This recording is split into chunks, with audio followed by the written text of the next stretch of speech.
ధర్మేంద్ర ప్రధాన్ రాజీనామా తర్వాత కేంద్ర విద్యాశాఖ మంత్రిగా బాధ్యతలు చేపట్టిన ప్రహ్లాద్ జోషిపై కాంగ్రెస్ ఎంపీ ప్రియాంక గాంధీ తీవ్రమైన ఆరోపణ చేశారు.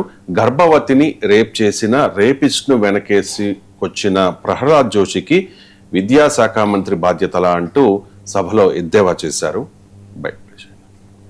प्रधानमंत्री महोदय जी ने नया शिक्षा मंत्री चुना, एक ऐसे व्यक्ति को इस पद पर आसीन किया जिसने एक गर्भवती महिला के बलात्कारियों की रिहाई पर अपनी सहमति व्यक्त की, खुशी जताई। देश की करोड़ों लड़कियों को प्रधानमंत्री जी ने क्या संदेश दिया? प्रधानमंत्री महोदय Indian express so Priyanka Gandhi చేసిన ఆరోపణల మీద భారతీయ జనతా పార్టీ తీవ్ర అభ్యంతరం వ్యక్తం చేస్తోంది. కొత్త విద్యాశాఖ మంత్రి ప్రహ్లాద్ జోషి కూడా స్పీకర్కు ఒక కంప్లైంట్ చేశారు. ప్రియాంక గాంధీ క్షమాపణలు చెప్పాలి, ఆమెను సభ నుంచి బహిష్కరించాలి అని కూడా డిమాండ్ చేస్తూ ఉన్నారు. సార్, కొత్త విద్యాశాఖ మంత్రిపై కూడా కాంగ్రెస్ పార్టీ ఆరోపణలు చేస్తోంది.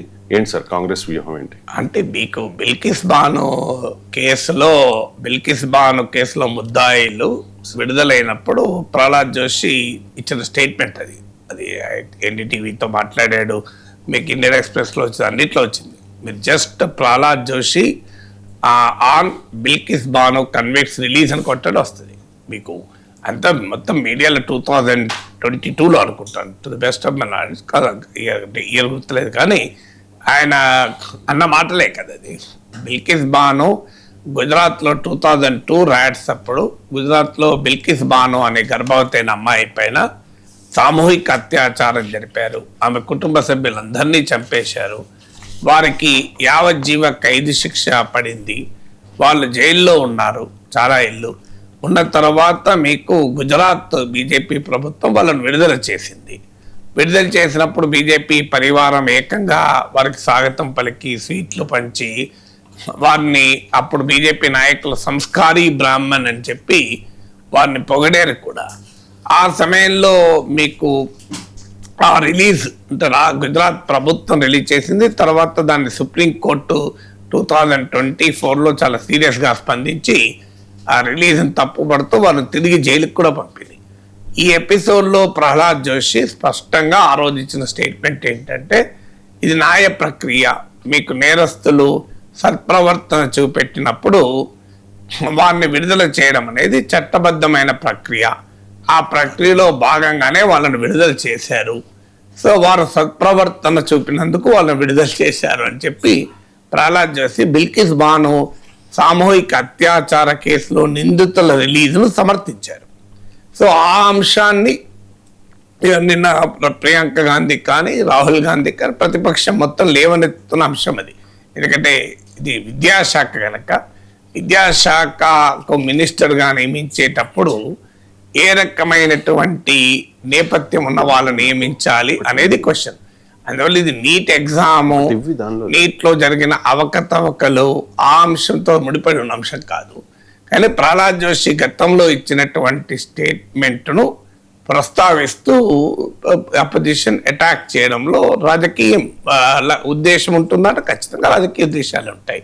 అంటే పొలిటికల్గా మోడీ చాయిస్ను క్వశ్చన్ చేయడము, ధర్మేంద్ర ప్రధాన్ రాజీనామాతో ఏర్పడినటువంటి రాజకీయ పరిస్థితుల్లో బీజేపీని టార్గెట్ చేయడం అనేది అపోజిషన్ లక్ష్యము. భారతీయ జనతా పార్టీ కూడా ధర్మేంద్ర ప్రధాన్ రాజీనామాను ఒక పాజిటివ్గా ప్రజెంట్ చేసుకునే ప్రయత్నం చేసింది. నిన్న బీజేపీ హర్యానా విభాగం ఒక ఆసక్తికరమైన వీడియో కూడా విడుదల చేస్తూ ధర్మేంద్ర ప్రధాన్ రాజీనామా ప్రజాస్వామ్య ప్రత్యేకతను తెలియజేస్తుందంటూ కూడా ప్రచారం మొదలుపెట్టారు. ధర్మేంద్ర ప్రధాన్కు పార్లమెంట్లో సన్మానాలు చేశారు. ధర్మేంద్ర ప్రధాన్ జిందాబాద్ అంటూ నినాదాలు ఇచ్చారు. సో ధర్మేంద్ర ప్రధాన్ త్యాగం చేసినట్టు, విలువలకు నిలబడ్డట్లు, ప్రజాస్వామ్యాన్ని ప్రతిష్టాపన చేసేందుకే చేసినట్లుగా బీజేపీ ప్రజెంట్ చేస్తుంది. ధర్మేంద్ర ప్రధాన్ కూడా తన రాజీనామా లేఖలో ఎక్కడా నైతిక బాధ్యత వహించలేదు, రాజకీయ జవాబుదారీతనాన్ని ప్రదర్శించలేదు. కేవలము ఇది తాను ఈ ఉద్యమాన్ని దేశ వ్యతిరేక శక్తులు హైజాక్ చేసుకునే ప్రయత్నం చేస్తున్నాయి కనుక తాను రాజీనామా చేస్తున్నట్లుగా ప్రకటించారు. సో అందువల్ల భారతీయ జనతా పార్టీ దాన్ని పొలిటికల్గా తీసుకున్న విధానం కూడా అపోజిషన్ కు ఆగ్రహం తెప్పించడానికి కారణం. అంటే బీజేపీ ఎందుకు చేసిందంటే ఈ అంశం పైన మొదటిసారిగా వెనకడుగు వేయాల్సి వచ్చింది. అంటే అది కూడా అపోజిషన్ ప్రెషరు, మీ పార్లమెంట్లో యూత్ ప్రెషర్, బయట బీజేపీకి రాజకీయంగా ఒక దెబ్బ మేజర్. ఈ 12 ఏళ్లలో నరేంద్ర మోడీ ప్రభుత్వం ప్రజా ఉద్యమాలకు తల వంచి ఒక మినిస్టర్ను తొలగించడం అనేది మొదటిసారి. పాలసీ డిసిషన్స్ వెనక్కు తీసుకోవడం ఒక డైమెన్షన్, పాలసీ ఇష్యూస్ వెనక్కు తీసుకోవడం ఆ రకంగా రాజకీయపరమైనటువంటి ఇంపాక్ట్ కంపారిటివ్లీ తక్కువ ఉంటుంది. వ్యూహాత్మకంగా వెనక్కి తీసుకున్నారంటారు. ఇప్పుడు వ్యవసాయ చట్టాలపైన మీకు వెనక్కి తీసుకున్నారు, లాటరల్ ఎంట్రీపై వెనక్కి తీసుకున్నారు, కానీ అవన్నీ పొలిటికల్ ఆస్పెక్ట్స్ కాదు. కానీ ఒక మినిస్టర్ను డ్రాప్ చేయడము, అది కూడా ఇన్ని లక్షల మంది విద్యార్థులు యువత రోడ్ల మీదకి వచ్చాక, పార్లమెంట్ని ఈ స్థాయిలో కుదిపేశాక సహజంగానే ఆ డ్యామేజ్ కంట్రోల్ కొరకు బీజేపీ యత్నిస్తూ ధర్మేంద్ర ప్రధాన్ రాజీనామాను ఒక హీరోయిక్ యాక్ట్గా ప్రజెంట్ చేసే ప్రయత్నం చేస్తుంది. దానికి కౌంటర్గా ధర్మేంద్ర ప్రధానే కాదు, మీరు చాయిస్గా తీసుకున్న వ్యక్తి కూడా ఈ బ్యాక్గ్రౌండ్ ఉంది. ఒక రేపిస్ట్లకు శిక్షలు తగ్గిస్తే దాన్ని వెల్కమ్ చేశారు అనే యాంగిల్ జనం ముందు పెట్టేటువంటి ప్రయత్నం ప్రతిపక్షం చేస్తుంది.